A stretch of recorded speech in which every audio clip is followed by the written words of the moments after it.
Welcome back. So, this is very much a case of form is going to follow function in the case of this power fist. So, what I need to do now is take this part and this part, and I'm going to isolate them again. Okay, so what I need to do now is look at making the back of the arm. So, what I'm going to do is build a cylinder, and probably easier if I build a cylinder to come off. Trying to think, should I build it off that? No, I'll build the piston first, then I'll build a cylinder for it. But this gives me an idea of how long I need it to be as a maximum. Now I've got two choices. My original design that I came up with on paper called for a piston here, here, here, and then one on either side. But you know, we can have one actually come straight down through the middle here. It's not going to be an issue. So I'll use that design instead.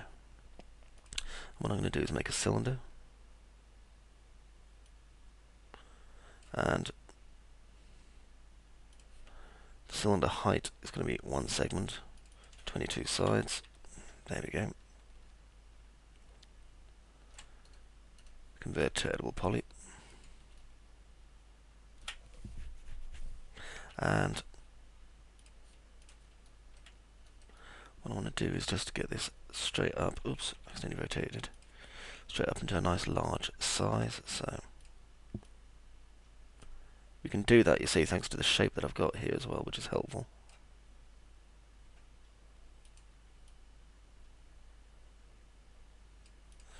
Okay, I'll delete that inside polygon there for the moment. If I come over here and select this part, I'll just bring that out to about there. And as this isn't a games model and I'm not bothered too much about intersection, I can really kind of have some fun messing around with this piece. So, because if this rotates, basically, you'll see it on the outside, which is nice.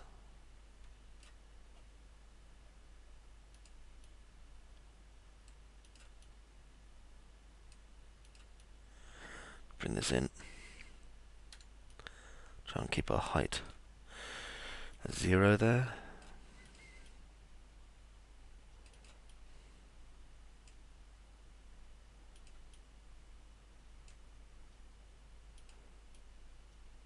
And maybe we can just finish this off with a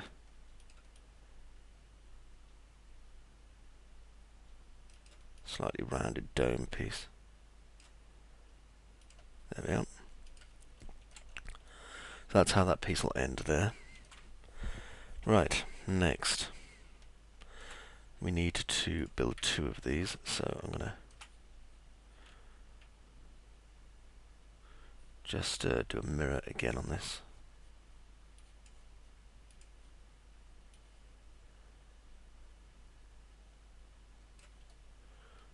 Just make sure it's... As you see, we've got the same issue that we had last time with this. Yeah. And so as you can see, it's kind of intersecting through there, which I'd rather that it didn't, if I'm being perfectly honest with you. However, we can see it slightly better now, so if I just move this over to here, and there we go, we can actually use the transform type in on rotate, just to get this to line up a bit better.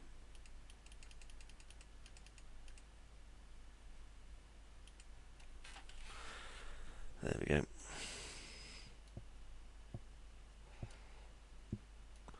Now what's interesting is, as you can see, that this part here and this part here are completely wonkety offset, which is a damned shame. Let's have a look at that. See how offset they are if I just turn off auto grid. It's only by a couple of degrees as well. It's probably going to be worthwhile me straightening this out. So what I'm going to do is just undo this part here, just delete it. And its friend whilst I straighten this up.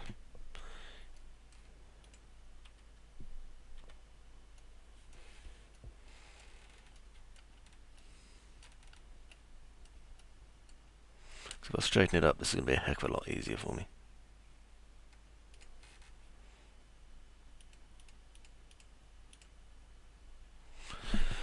Okay, go to the move tool.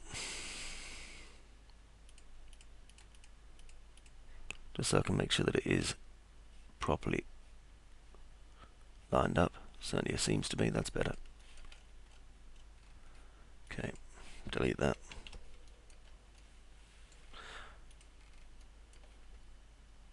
Okay, and what I'm going to do is, just to be on the safe side, just quickly come back to this.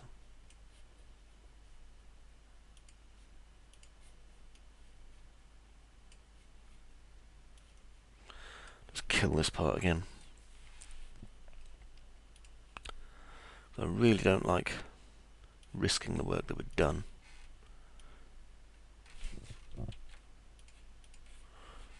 When it's just a case of a couple of minutes just to pop it back together again, like so. There we are. Just quick reset selected on the X form. And then turn it the right way around with a quick flip. And just attach the two halves together. Before I do, let's have a quick... there's some old verts here. Must have the same on this side, I'm sure. Yep, there they are. Glad I checked that now. Okay, attach the two together. Backspace to get rid of that middle piece in just a moment. Haven't welded them yet. There, that's better.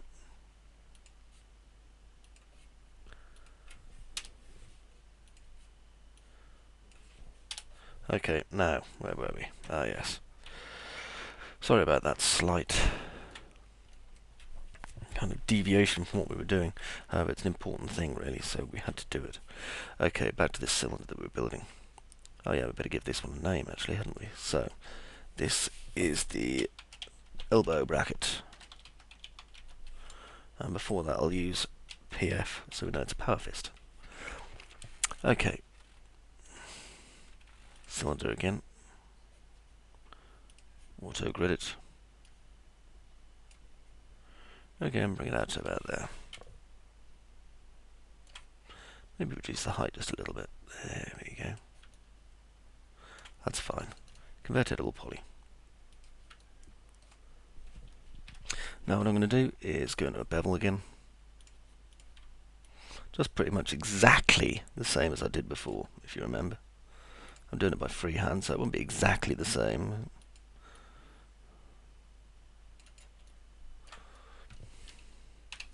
There we go. That gives me this piece.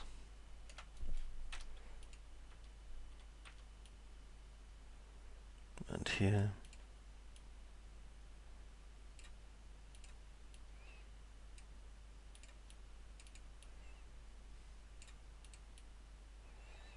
There's all sorts of shapes you can do with this. You just got to try and think what's working with it.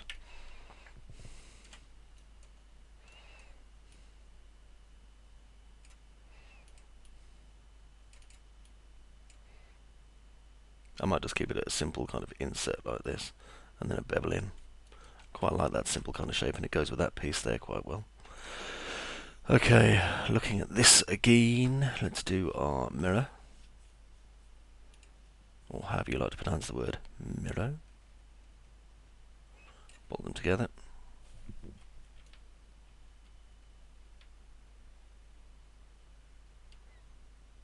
As we can see, it's a little bit over. That's okay, we can fix that. I wasn't expecting them to meet perfectly in the middle. In fact, what might be easier is just using symmetry. Because now I've straightened this up, I can do that.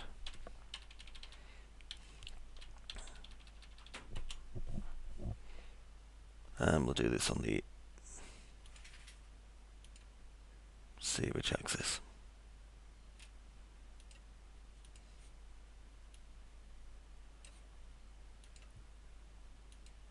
There we go. Well, it takes me a bit of messing around before I get the right axis for some obscure reason. Okay, let's just check this on the rotation. Needs to be brought in a little bit more on this side, just a tiny bit. There we go, that should do it to convert to editable poly. And now I need to flatten this piece here. Oop, unwonk it first. Flattening's easy, however.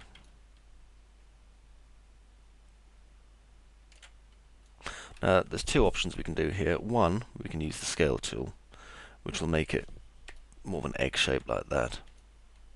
Okay, which I like. I prefer the gradient. Or you can just delete these and then use a bridge. I'm going to use this method because I prefer it though. I just like the look of it. It looks nicer.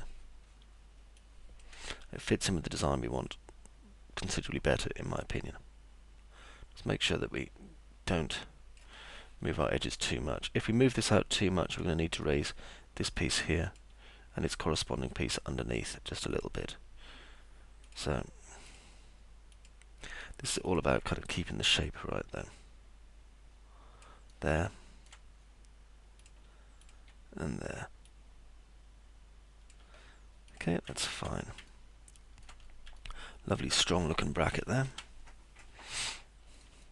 And what I'm going to do is build off this straight into what do you call it? Straight into the mount for the actual kind of big piston end. Yeah. So just looking at the shape here, and I build a cylinder coming straight out from the middle. Want it slightly larger than that, and about that size there. Now remembering that this is redundant in that it's not actually going to do very much at all. We can add a slider to make our spring contract and expand if we want, but that's pretty much about it.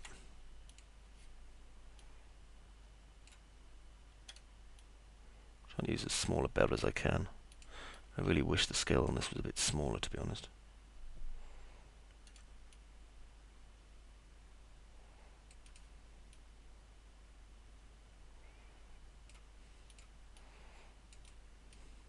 So I'm going to read through some of the Warhammer books. There's a shed load of sci-fi, and they do make good reference, some of them, but I tell you what, it's a weird place. This would be like the Emperor's holy elbow on the Venerable Dreadnought.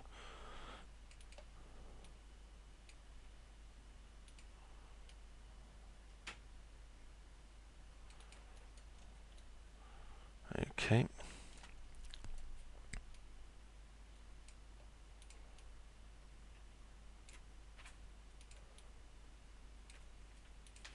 Now, if we assume that this is where the power fist is going to begin,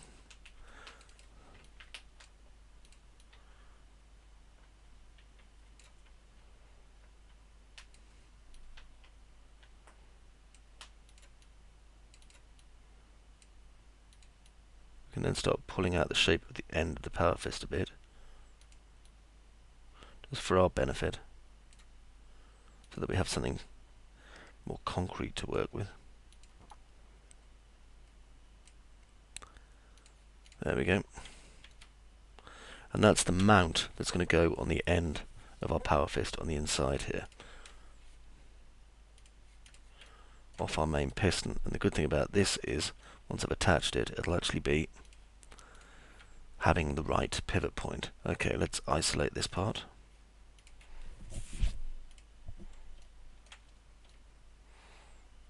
And as long as this is smaller, so I've got gaps between these corners here, it's going to work for me.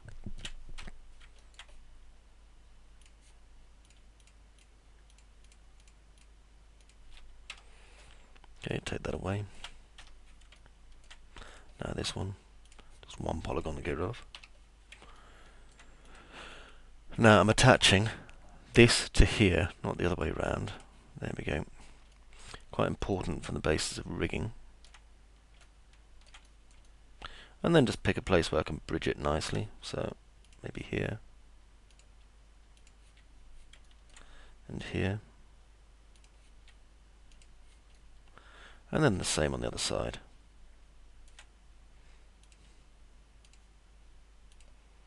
I mean, you could go around and bridge it really carefully if you want, but for the rest of it, cap, cap, there you go. And that gives us this piece here, which is the PF elbow to fist piston 1. Okay. Lovely looking big fat piston.